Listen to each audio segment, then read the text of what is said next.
할렐루야. 예, 옆에 계신 분 인사할까요? 잘 나오셨습니다.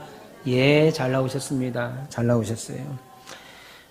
말씀드린 대로 우리는 지금 수요 예배는 창세기에 나타난 요셉을 통해서 하나님이 어떻게 우리를 요셉을 붙드셨고 요셉의 인생을 어떻게 역사해 가셨는가를 확인하면서 여전히 그 살아계신 하나님이 우리의 인생 또한 어떻게 간섭하고 계시고 우리를 어떻게 하나님의 선하심 쪽으로 인도하시는가를 확인하고 있습니다.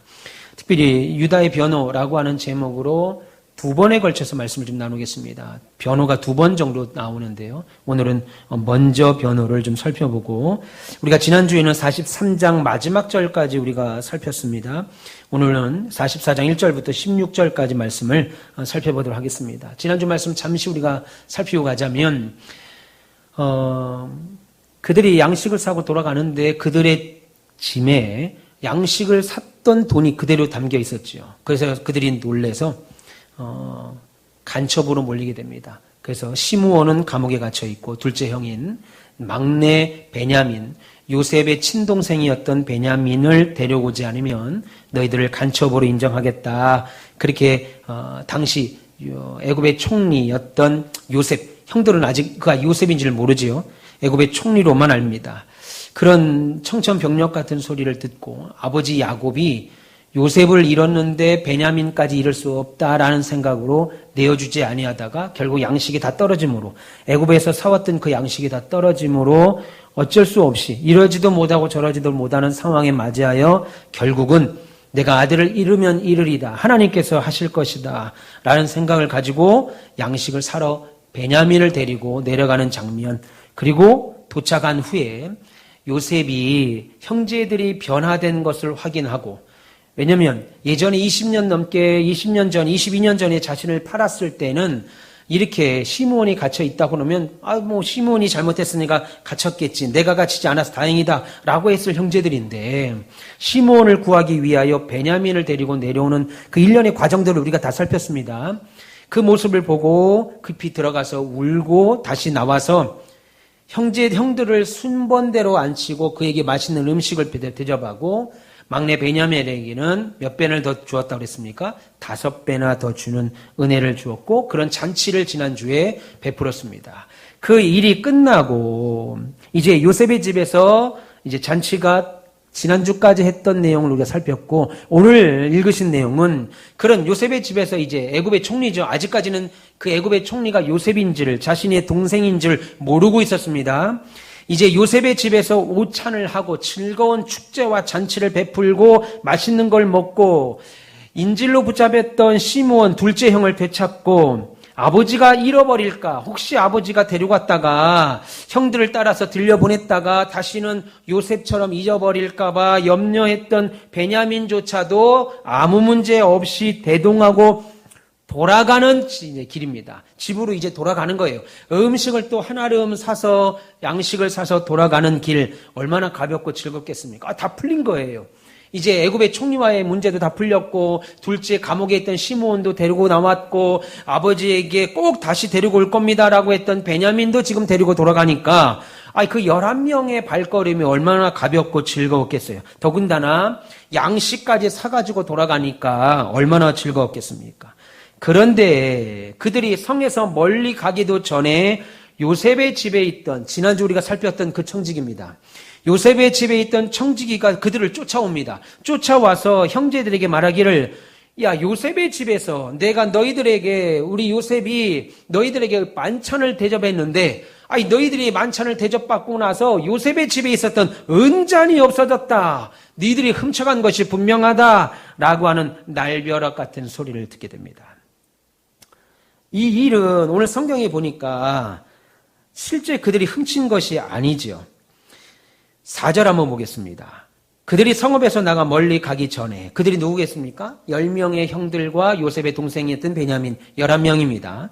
그들이 성읍에서 다시 말해서 요셉이 살던 성, 요셉이 만찬을 베풀었던 그곳에서 애굽성에서 나가 멀리 가기 전에 요셉이 그 청지기에게 이르되 일어나 그 사람들의 뒤를 따라가서 그에게 이르기를 너희가 어찌하여 선을 악으로 갚느냐 그렇게 말하라라는 거죠. 그러면서 하는 말이 이것은 내 주인이 가지고 마시며 늘 점치는 데 쓰는 것이 아니냐. 너희가 이같이 하니 악하도다 라고 말하라고 하는 거예요. 요셉이 청지기와 이제 입을 맞추는 거죠. 이제 그들이 떠나면 얼마 되지 않아서 뒤쫓아가. 그래서 하는 말이 너희들이 어떻게 우리 주인의 은잔을 훔쳐가느냐. 그 은잔은 우리 주인이 얼마나 귀하게 여기고 점을 치는데 그 은잔을 쓰는지 너희가 모르느냐. 어떻게 너희에게 잔치를 베풀고 양식도 넉넉히 주었건을 이렇게 선을 악으로 갚느냐. 그렇게 해서 그들이 어떤 반응을 일으키는지 한번 봐라. 그렇게 말하는 겁니다. 6절에 청지기가 그들에게 따라가서 그대로 말했다. 그렇게 말합니다. 그런데 사실은 그렇게 해서 지금 이렇게 온 거예요. 이 형제들은 11명의 형제들은 얼마나 즐겁게 갔겠어요. 이제 시므온도 되찾았고 아버지에게 가서 아버지 보세요. 베냐민도 내가 잘 데려왔죠. 우리가. 그리고 양식도 이렇게 사왔지요. 잘 됐죠. 모든 것이 잘 됐습니다. 이런 상황인데 이렇게 빨리 집에 가서 이 좋은 말들을 나누고 싶었는데 느닷없이 요셉의 성에서 청지기가 와서 왜 요셉에 있는, 왜 총리 집에 있는, 우리 주인의 집에 있는 은잔을 너희가 훔쳤냐? 라고 하는 날벼락 같은 소리를 합니다. 그런데 놀랍게도요, 그 전에 1절에 보세요. 요셉이 그들에게 양식을 주는데요, 얼마나 주냐면, 1절 한번 볼까요? 44장 1절. 요셉이 그의 집 청지기에게 명하여 이르되, 양식을 각자의 자루에 운반할 수 있을 만큼 채우고 라고 했습니다. 그러니까 무슨 말이에요? 그냥 웬만큼 준 게 아니라 그냥 자루가 터질 만큼 너희들이 가져갈 수 있는 최대한으로 요셉이 그 자루에 가득 양식을 채워줬습니다. 그뿐 아니죠. 거기에 양식을 줄 뿐 아니라 양식을 사러 왔던 돈도 다시 그 자루 안에 돌려줍니다. 다시 돌려줘요. 그런데 거기에 요셉의 은잔을, 이것까지는 알았던 겁니다. 돈도 돌려주고 양식도 가득 주는데 요셉의 은잔을 베냐민의 짐 안에 넣지요. 본문 2절 보세요. 또 내 잔 곧 은잔을 그 청년의 자루 아귀에 넣고 그 양식값 돈도 함께 넣으라 하매 그가 요셉의 명령대로 했다. 청지기가 그렇게 한 겁니다. 원래는 돈 주고 사야 되는 그 돈까지 다 줘놓고 청년의 베냐민의 자루에만 요셉의 은잔을 넣은 거예요. 2절에는 지금 청년의 자루라고 했는데 사실 12절 보세요. 12절 보시면 그가 나이 많은 자에게서부터 시작하여 나이 적은 자에게까지 조사함에 그 잔이 뭐라고 그랬습니까? 베냐민의 자루에서 발견됐다. 요셉이 딱 찍어가지고 요 은잔을 베냐민의 짐에 넣어라 라고 이야기합니다. 그리고 이제 뒤쫓아와서 이 일을 한 거예요. 왜 우리 주인의 짐을 가져갔는 은잔을 가져갔냐? 그러니까 요셉의 형들이 얼마나 황당했겠어요. 절대 그런 적이 없는데, 자기들은 지금 그렇게 할 이유도 없죠. 시므온도 데려가, 베냐민도 데려가, 양식도 그냥 내가 들을 수 있는 최대한으로 배려해서 요셉이 줘서, 애굽의 총리가 줘서 그렇게 많은 양식을 가져가서 이제 아버지와 먹고 마시고 즐거운 일만 남았는데 훔칠 이유가 당연히 없죠. 그러니까 이 청지기의 이 말, 왜 우리의 주인의 은잔을 훔쳤냐라고 하는 이 말에 형들은 실제로 나는 그런 적이 없으니까, 우리는 그렇게 한 적이 없으니까 큰 소리치며 절대 아닙니다. 우리는 그런 적이 없습니다. 라고 말합니다. 본문 7절 보세요. 본문 7절 보시면 이렇게 말합니다. 그들이 그에게 대답하되, 그렇게 말합니다. 그들은 누구겠습니까? 요셉의 형들이지요. 그리고 그들이 그라고 할 때 그는 청지기에게 말하는 겁니다. 그들이 그에게 대답하되, 내 주여 어찌 이렇게 말씀하십니까? 당신의 종들이 이런 일은 결단코 아니했습니다. 그렇게 말합니다. 심지어 본문 9절 또 보세요. 7절에도 아니라고 그랬고 9절 보세요. 당신의 종들 누구에게서든지 그가 발견되면, 그 은잔이 발견되면 그는 죽을 것이고 우리는 다 당신의 종이 되겠습니다. 그렇게 말하는 겁니다. 당연히 안 가져갔으니까 이렇게 말할 수 있죠. 우리는 손도 안 댔습니다. 그런데 만약에 발견되면 그는 죽을 겁니다. 그리고 나머지 형제들은 다 당신들의 종이 되겠습니다. 여러분, 이 말을 말할 때 얼마나 당당했겠어요. 훔친 적이 없는데. 그러자 청지기가 뭐라고 그래요? 그래? 그럼 니들이 그렇게 말한 대로 은잔이 나오면 걔는, 그 친구는 누군지 모르지만 알고 있죠? 자기가 집어넣었으니까. 우리 주인의 종이 될 거다. 그렇게 말하니까 10절 보세요. 본문 10절에 그가 이르되 그러면 너희의 말과 같이 하리라. 그것이 누구에게서든지 발견되면 그는 내게 종이 될 것이요 너희는 죄가 없을 것이다. 분명히 다른 사람들은 그를 죽이고 우리가 다 종이 될 겁니다 라고 말하니까 청지기는 아니야. 자루에서 은잔이 나온 자만 종이 되고 나머지는 죄가 없을 것이야. 그렇게 말합니다. 그러면서 각자 자기의 짐을 풉니다. 형들이 다 풉니다. 자기의 순서대로, 나이 순서대로 딱 푸는데 미치고 팔짝 뛸 노릇이 생겨요. 아버지가 그토록 애굽으로 데려가지 말라고 그렇게 데려가면 나도 죽는다고 했던 베냐민의 짐에서 은장이 나오는 겁니다. 생각할 때 아버지한테 큰 죄를 졌더니 큰형 집에서 나오든지 넷째 유다 집에서 좀 나오든지 이래야 되는데 나오는 것도 어쩌면 베냐민 짐에서 은장이 딱 나오니까 형들이 어떻게 되겠어요? 얼굴이 사색이 됐겠죠. 야, 이건 또 웬일이냐. 지금 잔치 잘하고 밥 잘 먹고 칭찬 잘 듣고 아버지가 잘 살아계시냐 이런 얘기 덕담 다 하고 왔는데 웬걸 이게 웬일이냐. 이게 본문 11절과 12절에 그들이 각각 급히 자루를 땅에 내려놓고 자루를 각기 푸니 그가 나이 많은 자에게서부터 시작하여 나이 적은 자에게까지 조사하며 그 잔이 베냐민의 자루에서 발견된지라. 말씀드린 대로 이때 형제들의 얼굴은 그냥 사색이 됐을 겁니다. 성경에는 없습니다. 성경에는 기록이 없지만 왜 없겠어요? 그러니까 상식이니까 기록이 없죠. 이런 것까지 다 기록하면 못 갖고 다닌다고 그랬습니다. 성경에는 없지만 막내 베냐민 보고 형제들이 뭐라고 했겠어요? 야, 베냐민아, 너 정말 네가 훔쳤냐? 형들이 안 그렇겠어요. 야, 정말 네가 갖고 온 거야? 이거 그렇게 갖고 싶어서 훔친 거야? 다그치기도 했을 겁니다. 그러자 베냐민은 얼굴이 노래져서 아닙니다, 형님. 아니, 내가 은자는 왜 가져갑니까? 왜 저 애굽 총리의 은자를 내가 왜 가져가겠습니까? 절대 그러지 않았습니다. 그러면 또 뭐라고 하겠어요, 형들이요. 그러면 네가 안 훔쳤는데 왜 그 은잔이 네 자루에서 나오냐? 한바탕 대소동이 벌어졌을 겁니다. 이게 일반적인 사람들의 가정사에 오는 형제들 간의 남매들 간의 일반적인 사람들의 관계죠. 그렇게 그저께 형제들의 우애가 좋았다가 부모가 남기는 재산이 조금 되면 그거 가지고 또 싸웁니다. 예. 그렇게 좋았던 남매 관계가 문제 하나에 그냥 아무것도 아닌 관계가 되죠. 그게 일반적인 관계입니다. 그런데 오늘 본문부터는 완전히 다른 이야기가 나옵니다.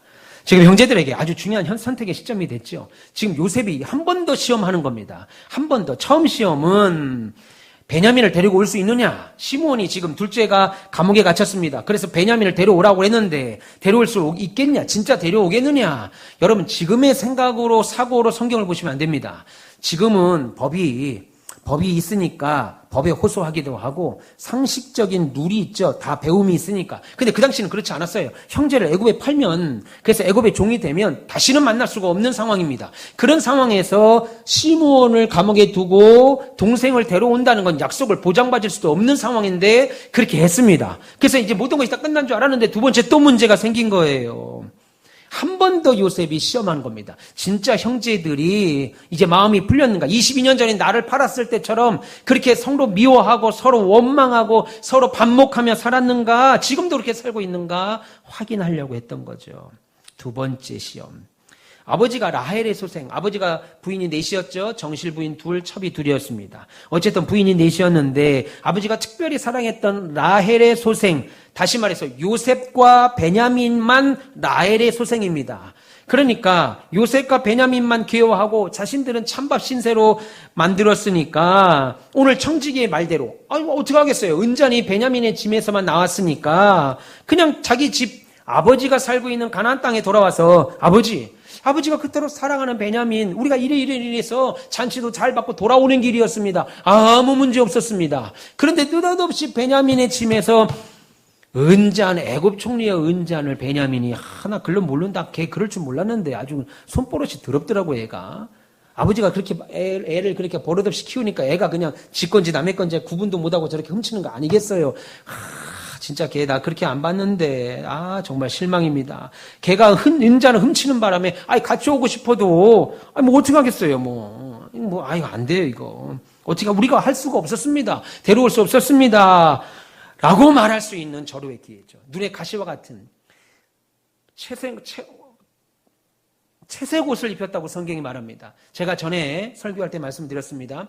여러분 이스라엘 백성들이 채색 옷을 어떻게 입혔겠어요? 우리가 색동저고리처럼 막 이렇게 그런 옷을 입혔겠습니까? 그게 아니고 채색 옷이 무슨 뜻이라고 그랬습니까? 헬라 히브리어 원뜻을 보면 다른 형제들은 양을 치러 갈 때 다 뭐라고 그랬어요? 성경에 바지가 짧다고 그랬습니다. 다 반바지 입고 바지를 걷어 입고 팔을 걷어야 일을 하죠. 근데 채색 옷은 색깔 있는 옷이라는 말이 아니라 팔끝까지 긴 옷입니다. 우리가 조선시대 때 양반들, 평민들, 머슴들 옷을 보세요. 논해야 논사를 짓고 소를 먹여야 될 머슴들은 어때요? 바지가 다 둘둘둘 말아가지고 무릎까지 올리고 팔도 둘둘둘 말아서 여기까지 오르죠. 근데 양반들은 어떻게 옷을 입습니까? 그냥 옷이 이렇게 그냥. 그래서 여기다가 막 손을 넣어가지고 뭘 넣기도 하고 뭐 긴 옷을 이렇게 입잖아요. 그거 입고 일할 수 있겠어요? 채색 옷이 그겁니다. 색깔 있는 옷이 말하는 게 아니고 팔이 긴 옷, 다리도 긴 옷입니다. 그만큼 옷감도 더 들어갈 뿐만 아니라 일을 안 하는 거예요. 그 옷만 딱 보면 쟤는 일 안 하는 애구나. 옷만 보고 얘는 상놈이구나. 일하는 모습이구나. 딱 아는 거예요. 근데 형들이 볼 때 형 10명은 맨날 일하는데 아버지가 특별히 사랑했던 요셉은 긴 옷과 함께 맨날 입에 아이스 깨끼를 물고 사니까 형들이 얼마나 기분 나빴겠어요. 나는 맨날 땀 흘리고 있는데 막내 저놈은 긴 옷에 아이스 깨끼를 늘 물고 형님 일하세요? 이러고 있으니까 얼마나 기분 나빴겠어요. 근데 여기 베냐민까지 눈에 가시잖아요. 생각을 해보세요. 요셉이 없어지고 나서 엄마가 죽습니다. 라헬이 죽어요. 둘째를 낳다가 죽습니다. 베냐민을. 그러면 아버지 야곱의 사랑은 어떤 사랑이겠어요? 베냐민을. 극단적인 사랑입니다. 베냐민이 뭐 이쁘다 안 이쁜 상관없어요. 베냐민이 잘하든 못하든 상관없습니다. 그냥 아주 극단적인 편애를 했겠죠. 요셉보다 더 편애했을 겁니다. 그러니 요셉이 꼴 보기 싫어서 그걸 지켰더니만 더 편애하는 인간이 나온 거예요. 지금 베냐민은. 그걸 보고 20년을 넘도록 봤는데 이런 계기가 생겼을 때 아이고 잘됐다. 저놈도 없애자. 저거 예전에 요셉이라는 놈들은 우리가 없앴는데 이놈도 지가 알아서 없애져 주는구만. 어떻게 하면 저걸 없앨까 했는데 지가 알아서 저렇게 은자를 훔쳐가지고 지가 없어지겠구만. 이렇게 기쁨으로 맞이할 절호의 기회인데 놀랍게도 형들은 그렇게 하지 않습니다. 오히려 그 형들이 자신들의 옷을 찢고 각기 자기 짐 있잖아요. 애굽에서 양식을 사왔던 그 짐을 다시 나귀에 전부 다 싣고 모두가 다 요셉이 있는 성으로 돌아옵니다. 요셉이 있는 애굽으로 돌아간다고요. 어쩔 수 없지. 베냐민이 지가 왜 훔쳐 그러게. 형님 우리는 갑시다. 지금 아버지도 기다리고 계시고 거기 양식도 없는데 빨리 가야죠. 그리고 요 베냐민만 보내면 되는 줄 알았더니만 그렇게 안 하고 그들이 옷을 찢고 침울한 마음으로 속상한 마음으로 베냐민을 데리고 요셉에 있는 그때만 해도 요셉을 몰랐죠. 애굽의 총리로 알았습니다. 그리고 돌아옵니다. 본문 13절 보세요. 본문 13절에 그들이 옷을 찢고 각기 짐을 나귀에 싣고 성으로 돌아가니라. 애굽에 있는 요셉에게로 돌아갔다는 거예요. 한편 애굽 성에 있었던 요셉은 또 어떤 마음이었겠어요? 내가 일을 꾸몄잖아요. 청지기를 통해서 이렇게 일을 꾸몄습니다. 미리 돈도 다 넣어놓고 베냐민 딱 찍어서 베냐민의 가방에 은잔을 넣어놓으라고 말을 했습니다. 그런데 그 요셉도 자기가 꾸민 일에 형들이 어떻게 반응했는지 궁금했을 겁니다. 베냐민을 포함해서 형들이 모두 요셉의 집으로 돌아오니까 요셉이 애굽의 총리인데 이렇게 바쁜 사람인데 전국에 128도나 되는 어마어마한 대제국의 애굽의 총리인데 이 총리가 집무실에 안 나가고 주무관청으로 일하러 가지 않고 집에 기다리고 있는 거예요. 그리고 형들이 모두 다 요셉 앞에 엎드립니다. 근데 놀랍게도요. 우리가 창세기 이제 요셉을 시작하면서 요셉이 꿈을 꾸잖아요. 두 가지 꿈을 꿉니다. 하나는 해와 달과 별들이 자기에게 절을 하는 거. 그리고 10개의 단이 집단이 묶어놓은 집단이 자신에게 절하는 꿈을 꿉니다. 그리고 이걸 형들에게 얘기하죠. 그러니까 형들이 뭐라고 그래요? 야, 너 그 집들과 별들이 우리를 얘기하고 어머니 아버지를 얘기하냐? 그럼 우리가 너한테 지금 절한다는 얘기냐? 그 이야기를 했습니다. 그런데 놀랍게도 요셉의 형들은 요셉 앞에 절을 하는데요. 한 번도 아니고 4번이나 절을 하게 만듭니다. 하나님이 결국은. 창세기 42장 6절이 처음 나오죠. 창세기 42장 6절 보시면 때 요셉이 나라의 총리로서 그 땅 모든 백성에게 곡식을 팔더니 요셉의 형들이 와서 그 앞에서 땅에 엎드려 절했다. 그렇게 말합니다. 땅에 엎드려 절했다. 머리가 땅에 닿을 정도로 형들이 요셉의 양식이 없어서 애굽에는 지금 7년 풍년과 7년 흉년 중에 2년차 때 왔잖아요. 그러니까 애굽에 양식이 많다는 소문을 듣고 아버지가 양식을 좀 사와라 라고 해서 요셉을 보면서 애굽의 총리인 요셉인지는 차마 알지 못했고, 설마 제가 요셉일까? 17살에 우리가 팔아먹은 요셉이 저렇게 애굽의 총리가 됐을 거는 생각 못하고 애굽의 총리인 줄 알고 그 앞에 넓적 얼굴이 땅에 닿을 정도로 절을 합니다. 그게 첫 번째 절이고요. 창세기 43장 26절에 요셉이 집으로 오매 그들이 집으로 들어가서 예물을 그에게 드리고 땅에 엎드렸다. 땅에 엎드려 절했다. 두 번째. 세 번째는 오늘 본문 14절에서입니다. 유다와 그의 형제들이 요셉의 집에 이르니 요셉이 아직 그곳에 있은지라 그의 앞에서 땅에 엎드렸다. 지금 베냐민이 은자를 훔친 줄 알고 다시 집으로 돌아와서 우리는 아닙니다. 너무너무 두려워서 엎드렸습니다. 그리고 창세기 50장 마지막 장을 보시면 아버지 야곱이 죽으니까 형들이 벌벌벌 떠는 겁니다. 야, 아버지가 살아계실 때는 요셉이 우리를 좀 이해했지만 아무리 용서했다 하더라도 용서한 다음이지만 아버지가 살아계시니까 그래도 우리를 좀 봐줬지. 이제 아버지 야곱이 죽었으면 야 요셉이 본색을 드러내서 예전에 나를 감히 팔아? 네 형들을 네 조카들을 내 다 죽이리라 그렇게 말할 줄 알고 미리 형들이 가서 요셉 앞에 엎드리지요. 그리고 우리를 종으로 삼아 주십시오. 우리를 죽여주지 마십시오. 죽이지 마십시오. 라고 말하는 장면 창세기 50장 18절에 또 형들이 또 친히 와서 요셉의 앞에 엎드려 이르되 우리는 당신의 종입니다 라고 엎드립니다. 총 4번이나 형들이 요셉에게 엎드리는 장면을 우리가 확인하죠.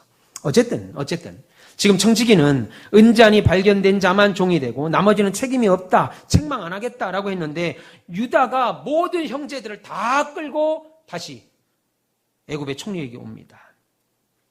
여기서 유다가 뭐라고 그래요? 우리와 이 잔이 발견된 자가 다 주의 종이 되겠습니다. 그렇게 말합니다. 우리와 이 잔이 발견된 자들이 다 주의 종이 되겠습니다. 그렇게 말하죠. 여러분 창세기 그리고 나가서 더 나아가 발견된 자만 베냐민만 종이 되는 것이 아니라 우리 모두가 다 요셉의 종이 되겠다는 거죠. 더 나아가서 자신이 종이 될 테니까 내 아버지가 너무너무 사랑하는 이 베냐민은 집으로 좀 돌려보내주세요. 간청합니다. 본문 44장 33절 한번 보세요. 33절 보시면 이렇게 말합니다. 이제 주의 종으로 그 아이를 대신하여 머물러 있어. 주의 종으로 자신을 말하는 겁니다. 유다가. 그리고 그 아이 베냐민을 대신하여 여기에 머물러 있어 내 주의 종이 되게 하시고 그 아이 베냐민은 그의 형제들과 함께 올려보내소서 집으로 돌아가게 해 주옵소서. 그렇게 말합니다. 오늘 14절에 보세요. 유다와 그의 형제들이 요셉의 집에 이르니 요셉이 아직 그곳에 있는지라 그의 앞에서 땅에 엎드립니다. 요셉이 말합니다. 알면서도 일부러 자기가 꾸몄으면서도 요셉이 말합니다. 뭐라고 말하고 그래요? 요셉이 15절에 너희가 어떻게 이런 일을 행했느냐? 나 같은 사람이 점을 잘 치는 줄을 너희는 알지 못하느냐? 여기서 말하는 점은 무당이 점치는 그 점을 말하는 게 아닙니다. 야, 내가 애굽의 총리야. 야, 내가 애굽의 총리인데 한낱 그냥 목동이나 하고 있는 너희들하고 내가 지금 같을 거라고 생각했냐? 너희들이 내 물건 훔쳐가면 내가 모를 줄 알았느냐? 한낱 목동이나 치고 양이나 치는 너희들과 내가 대이집트의 총리인 내가 똑같을 거라고 생각하냐? 지금 그 얘기입니다. 지금 무당이 점치는 그 점 말하는 게 아니에요. 내가 세상 돌아가는 이치를 알아도 너희들보다 훨씬 많이 아는데 니들이 훔치고도 내가 몰라가지고 멍청하게 내 잔이 어딨지? 어디 가서 잊어버렸지? 이럴 줄 알았느냐? 라고 말하는 거예요.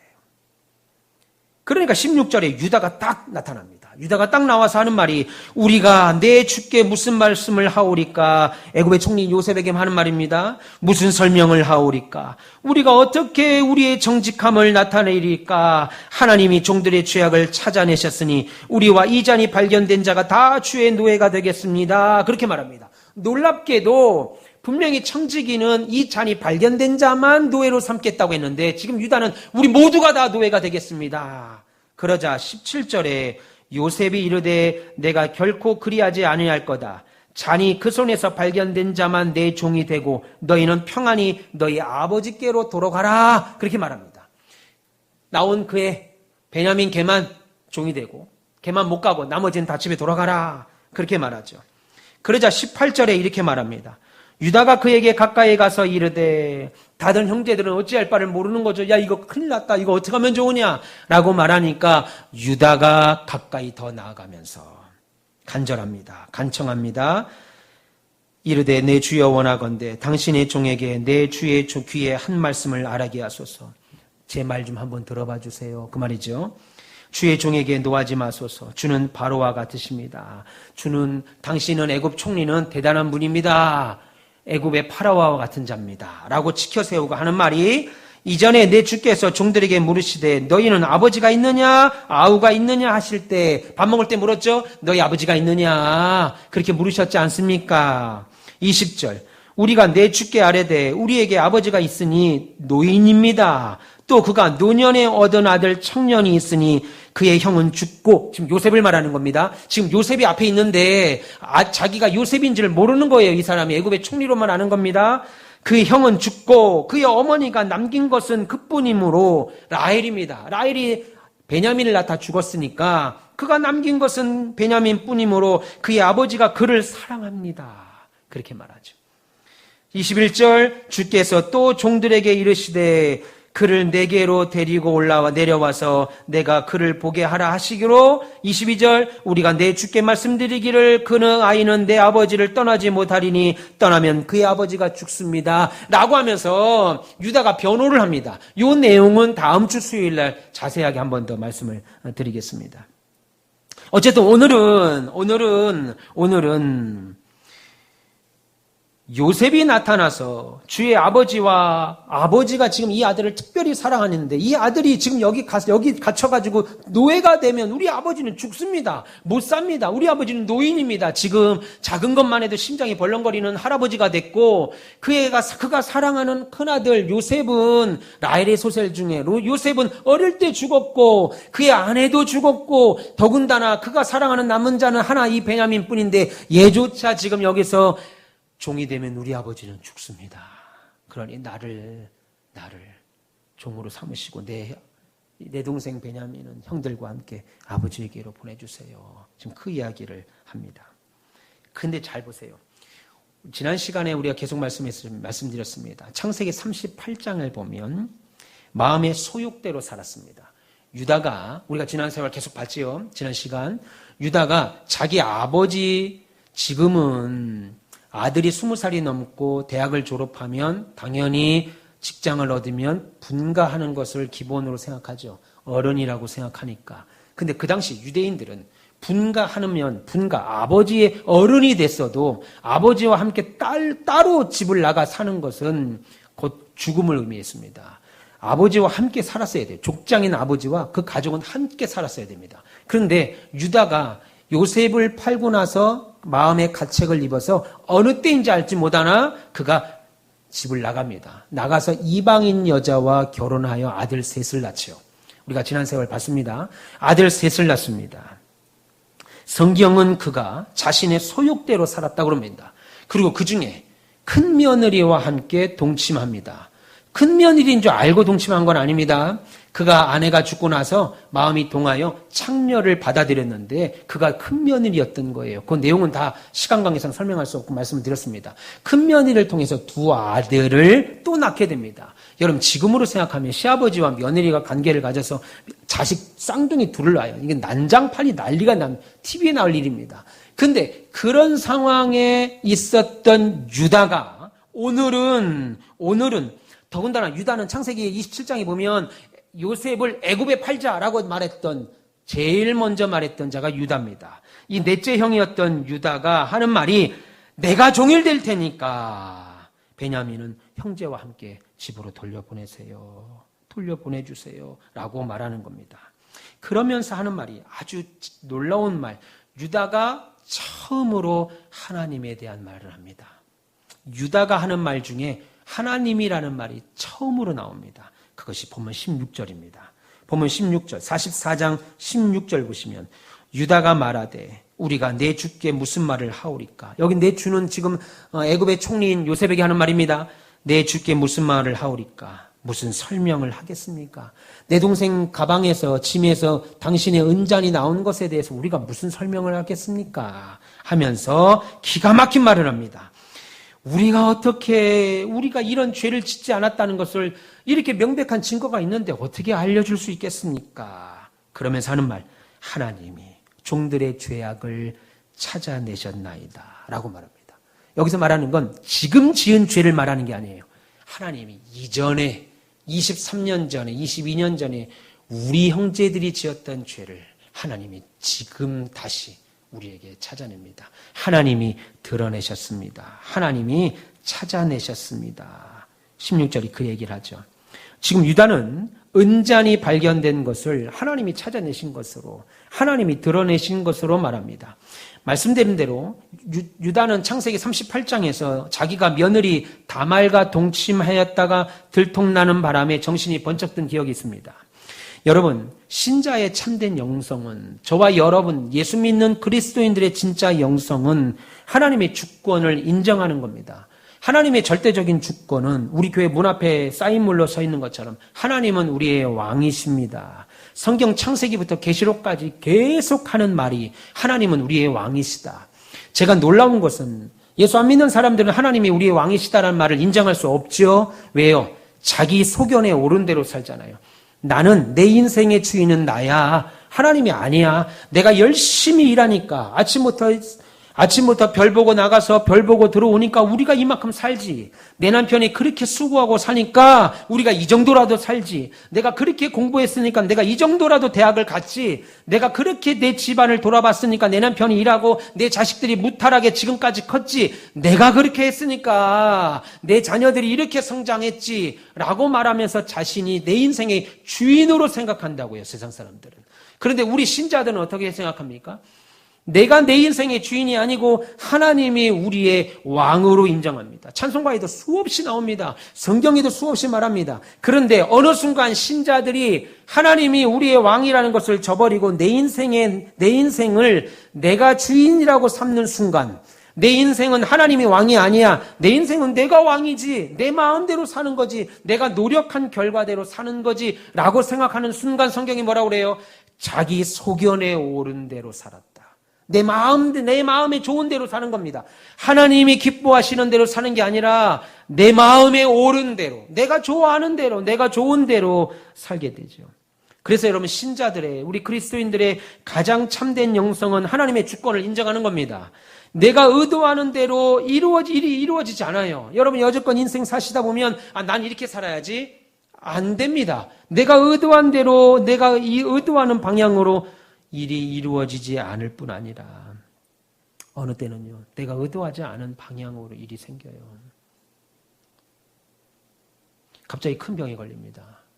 갑자기 사업이 부도가 납니다. 갑자기 잘 다니던 직장에서 명예퇴직을 당해요. 갑자기 사건, 사고들이 막 뻥뻥 터집니다. 그럼에도 불구하고 내가 의도하는 방향으로 내 인생이 안 풀리고 내가 의도하지 않은 방향으로 오히려 내 인생이 풀린다 할지라도 거기에는 반드시 하나님의 손길, 하나님이 나를 향하신 선하신 손길이 있다고 믿는 것, 그것이 하나님의 주권을 인정하는 겁니다. 물론 살다 보면 이해가 안 돼요. 하나님이 왜 그렇게 하셨지? 왜 이렇게 하셨지? 하나님은 왜 그렇게 하시는 거지? 왜 그렇게 하셔야만 했지? 물론 성경은 말합니다.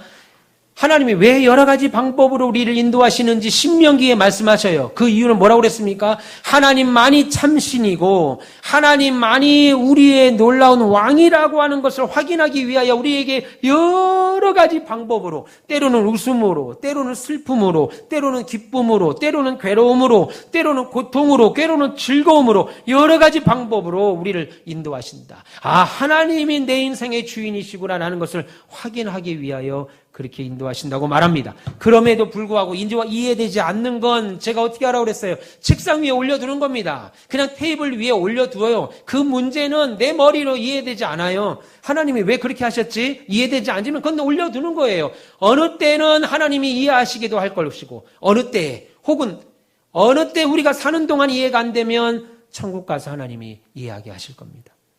그건 내가 풀으려고, 내가 어떻게 해보려고, 내가 이해하려고 하다 보면 하나님의 절대적인 주권은 물러가고 내 생각으로 이해하려고 하다 보니까 정죄하게 되죠. 하나님이 없는 것처럼 인정이 됩니다. 여러분, 하나님은 내 인생에 안 계신 것 같은 그 순간에도 야, 이거 하나님이 계시냐?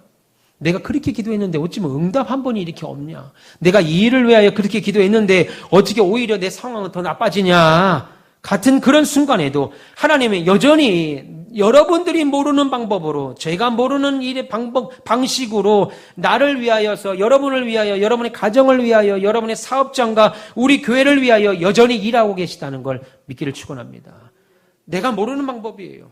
그래서 성경은 내가 아는 방법으로 하나님이 이끌어 가시는 것, 아, 이거 하나님이 하셨네. 아, 이거 하나님이 지금 하고 계시네. 라는 걸 역사라고 그러고, 하나님이 역사하신다.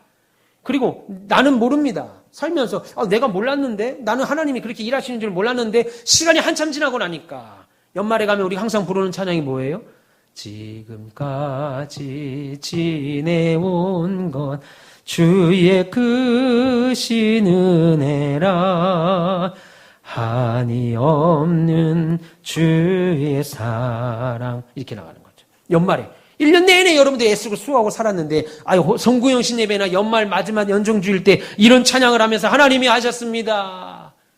왜 그렇게 고백해요? 지나고 보니까 때로는 알게도, 때로는 모르게도, 그 모르게 역사하시는 걸 섭리라고 말합니다. 때로는 모르게도 하나님이 우리의 인생을 주관하고 계시다는 걸 알게 되는 거예요. 그때 어느 때는 1년 만에 알게 되기도 하고, 어느 때는 10년 만에, 어느 때는 수십 년 만에, 어느 때는 부모가 했었던 헌신이 자녀 때에 가서 기억나는 거예요. 그때 가서 하나님이 그렇게 하셨구나.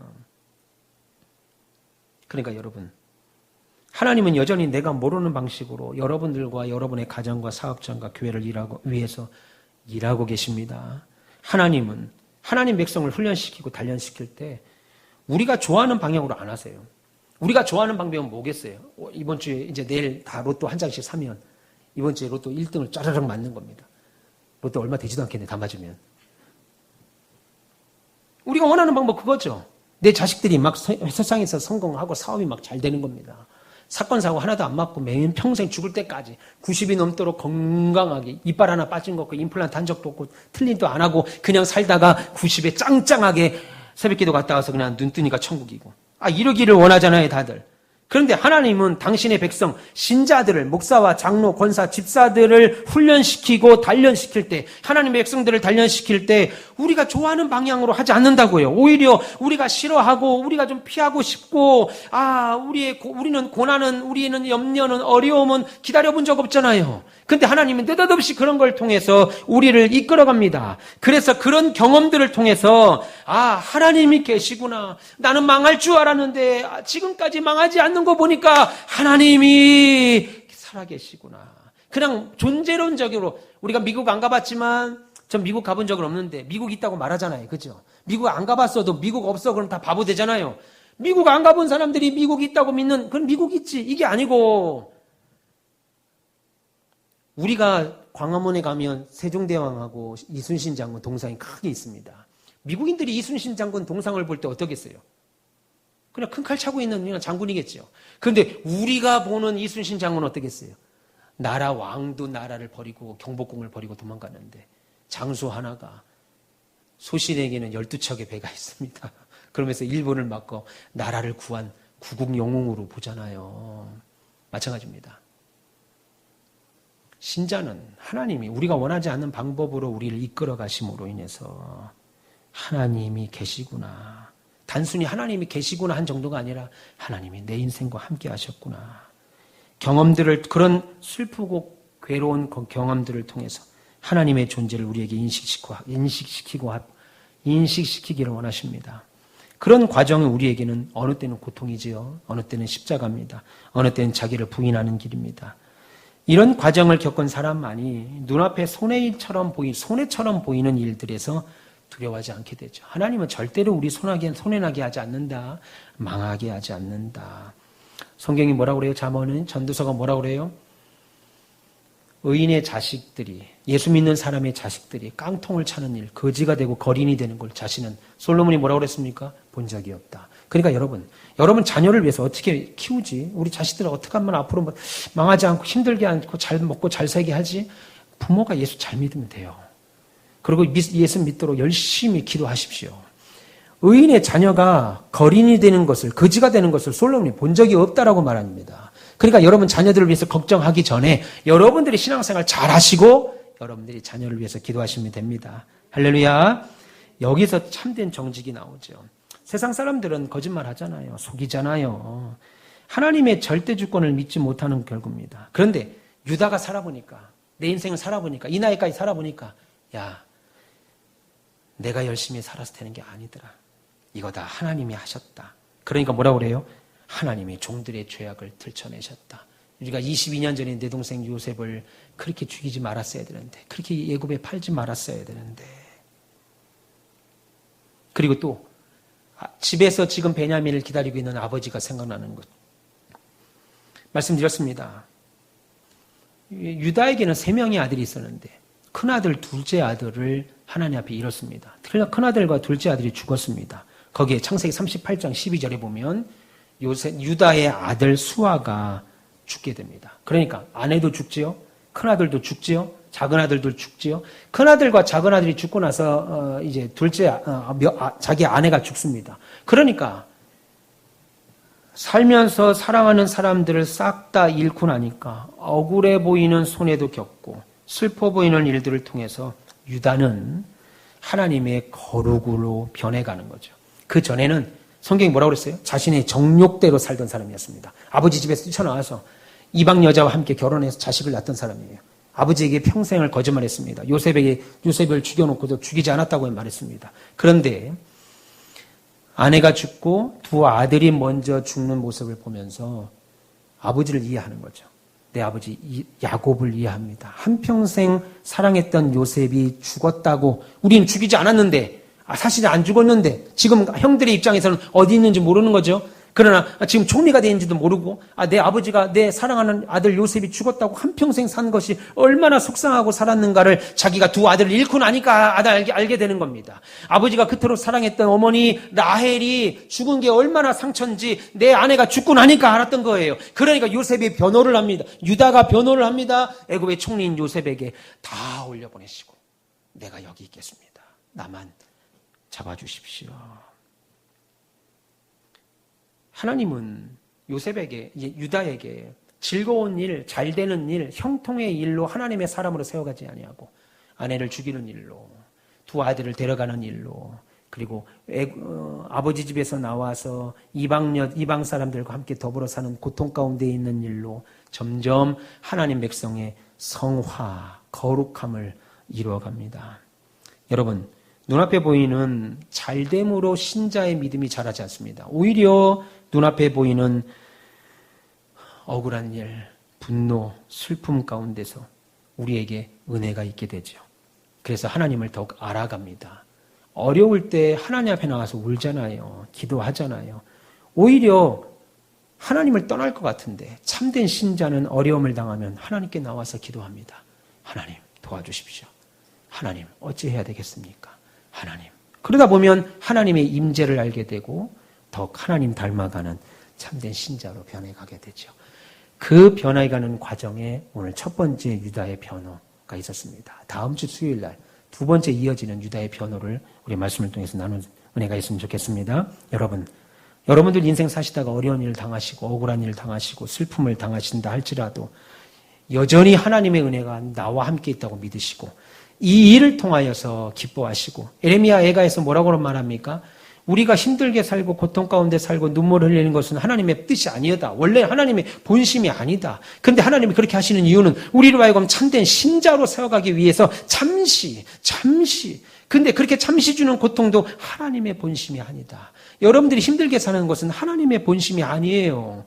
하나님의 본심은 여러분이 늘 행복하기를 원하고 기쁘기를 원하는 겁니다. 그런데 하나님의 백성은 그걸로 만들어지는 것이 아니고 고난과 고통으로 만들어지는 것이고 연단으로 만들어주시는 것이고 그 가운데 있는 은혜를 체험하며 만드는 것이기에 저와 여러분 인생 가운데 이런 어려움을 만날 때마다 하나님을 더욱 알아가는 거룩한 은혜가 있으길 축원합니다. 그런 은혜의 자로 세워지는 저와 여러분 되시기를 다시 한번 주님의 이름으로 축원합니다. 기도하겠습니다. 하나님 감사합니다. 사랑하는 주님, 오늘도 부족한 종 하나님 말씀을 대언했습니다. 하나님, 우리 마음속에 하나님을 확인하게 하시고 늘 하나님이 없는 상황과 같은 삶에서도 하나님을 확인하고 하나님이 여전히 우리를 사랑하시고 그 크신 사랑과 긍휼로 우리에게 하나님 백성을 만들어가는 중인 줄 확인하고 하나님을 더욱 알아가는 은혜 있게 하여 주옵소서. 오늘 유다를 통해서 하나님의 뜻을 확인했습니다. 유다가 성화돼가고 변화되는 것을 보면서 하나님이 야곱의 10명의 아들, 12명의 자녀들이 정말 이제는 각 지파의 지파장으로서 세워져가는 모습을 확인합니다. 하나님 우리에게도 그런 은혜가 있게 하소서. 감사하며 예수님 이름으로 기도합니다. 아멘.